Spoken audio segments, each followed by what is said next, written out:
मेरी बात तुम्हारे दिल में जाना चाहिए, मेरी बात तुम्हारे दिमाग में उतरनी चाहिए।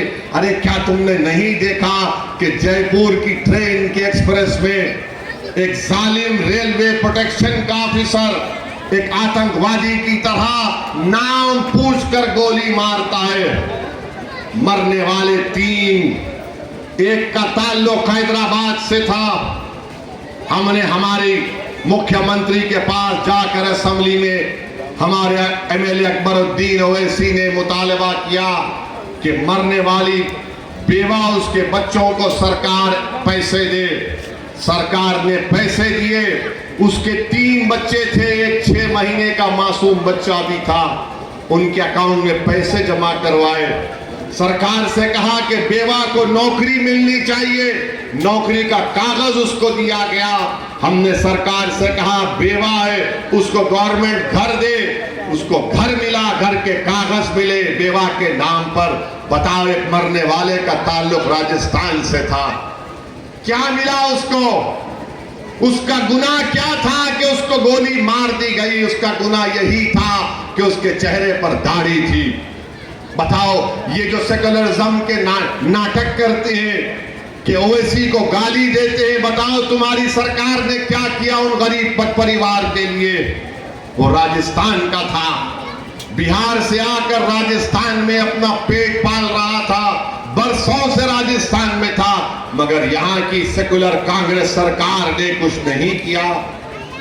मेरे अजीज दोस्तों और बुजुर्गों, हम आपको बता रहे हैं, याद रखिए, अगर आप नहीं उठेंगे, मुझे छोड़ दीजिए, मैं अपनी जिंदगी गुजार लूंगा।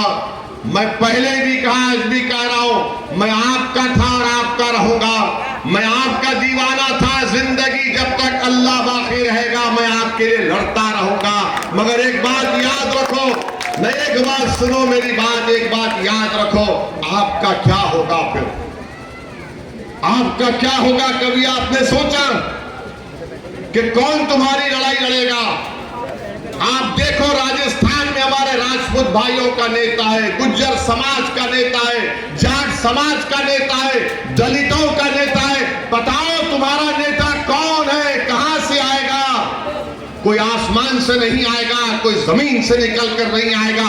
तुमको बनाना पड़ेगा, तुमको अपने इत्तेहाद से बनाना पड़ेगा, आपको अपने आंसुओं से बनाना पड़ेगा, आपको अपने दुआओं से बनाना पड़ेगा, आपको अपने हौसलों से बनाना पड़ेगा, आपको अपने अज़म से बनाना पड़ेगा, आपको अपनी जिद से बनाना पड़ेगा, आपको जालिमों से मुकाबला करके अपने नेता को बनाना पड़ेगा, ताकि आने वाले 20-25 साल तक वो आपकी खिदमत करता रहे।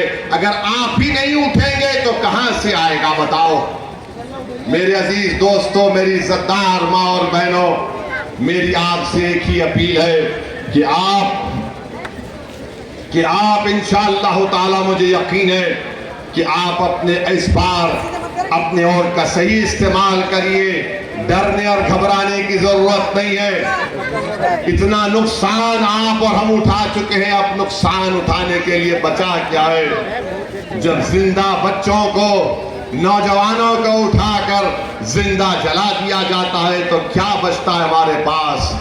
मुझे किसी एक कांग्रेस के नेता ने कहा था, किसी एयरपोर्ट पर कहीं पर मिले मुझसे और मिलकर कहा, ओवैसी साहब, हम हार जाएंगे तो क्या होगा?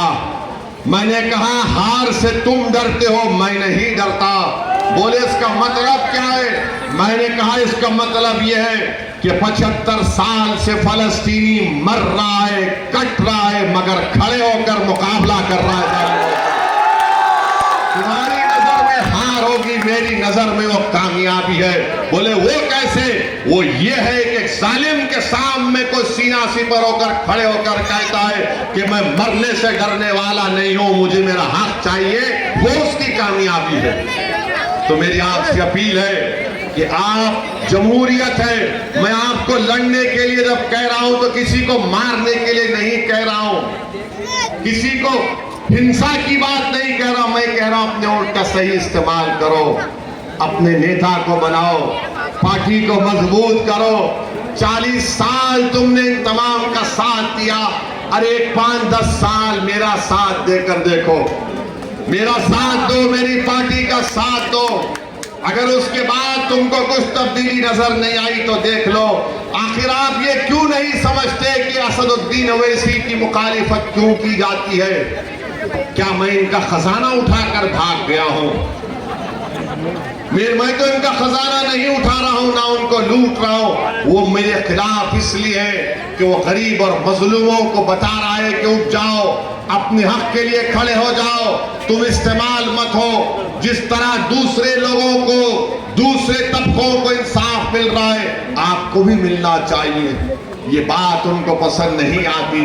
ये बात ना बीजेपी को पसंद आती, ना आरएसएस को पसंद आती, ना कांग्रेस को पसंद आती। क्या आपको नहीं दिख रहा है कि मेरी गाड़ी पर 5 फीट के फासले से 6-6 गोलियां चलाई गई उत्तर प्रदेश के चुनाव के वक्त? ये अल्लाह का करम था कि मैं बच गया, मगर मैं मरने के लिए तैयार हूं। मैं गरीब और मजलूम के हक की लड़ाई लड़ रहा हूं। यकीनन मुझे मालूम कि इस राह में कांटे हैं, इस राह में खतरे हैं, मगर अगर कोई खतरा नहीं उठाएगा, अगर कोई कांटों के रास्ते पर नहीं चलेगा, अगर कोई जालिमों से मुकाबला नहीं करेगा, तो फिर आपका घर कैसे आबाद होगा? बताओ कैसे आबाद होगा? अगर हम मौत के डर से खामोश हो जाएंगे, गोलियों से डर जाएंगे, इख्तिदार की कुर्सियों पर बैठने वालों की ताकत से मरूब हो जाएंगे, तो मेरे भाई हम गुलाम कहलाएंगे। मुझे गुलामी कबूल नहीं है, मैं आजादी को पसंद करता हूं। मैं जिंदा रहूंगा तो पूरी इज्जत के साथ जिंदगी गुजारना चाहूंगा। मैं बेइज्जती को अपनाने वाला नहीं हूं, मैं किसी के सामने सर झुकाने वाला नहीं हूं। इसलिए कि भारत का संविधान सबके लिए बराबर है, चाहे मोदी हो, राहुल हो, गहलोत हो, ओवैसी हो, सबको मान सम्मान मिलना चाहिए। ये लड़ाई आपके मान सम्मान की लड़ाई भी है, ये लड़ाई आपके मान सम्मान की लड़ाई है।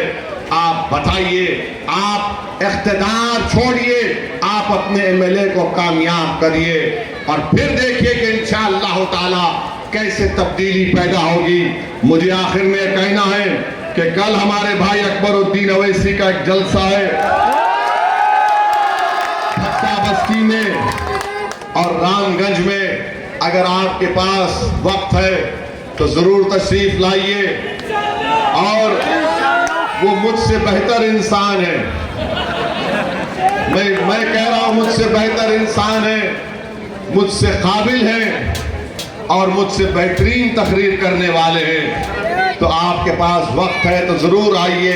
मगर आप तमाम से एक दर्दमंदाना अपील कर रहा हूं कि अपने वोट का सही इस्तेमाल करो, अपने वोट का सही इस्तेमाल करो। देखो अपने आप पर, पूछो अपने आप से कि हमने क्या पाया, क्या खोया, और इसको देखकर जो बात आपका दिल कहेगा, दिल की मानो, दिमाग से तुम सोच कर 40 साल में बर्बाद हो चुके हो। जब दिल तुम्हारा कहेगा कि एक बार मौका मिलना चाहिए मजलिस को, तो आप दिल की बात सुनो और 25 तारीख के दिन आप पतंग के निशान पर बटन दबाकर अपने इत्तेहाद को मजबूत करिए, राजस्थान में इनकलाब को बर्पा करिए।